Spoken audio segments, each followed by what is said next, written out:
Not quite right. I went to meet Mel just to talk to him, just to see, just to meet him really, because he's Mel Gibson, and I was interested to meet him. Plus, I had the link being I've been offered Mad Max as a role, and unequivocally Mel Gibson. I had to sit with him just to say hello, really, just talk to him about things. Yeah, we just had a chat about stuff. No, it wasn't really about that. It was just about touching base and I suppose being around the man who is obviously Mad Max. And then I am now going on this journey with George Miller, who created Mad Max. So I'll have my own separate relationship to the character, but I wanted to meet him.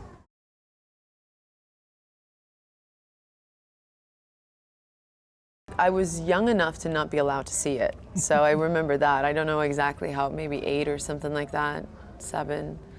But we got it also way later because of, the situation in South Africa. So we didn't get it exactly at the time that it was released. But I just remember my parents loving it, and I remember South Africans loving it. Like, it was really a part of the South African culture. And when those movies were out, people talked about them. And it was only later in my life that I kind of refound them and revisited them.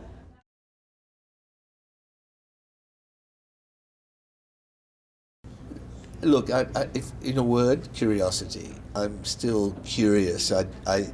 When I started making movies, I started off as a doctor. I was drawn by curiosity.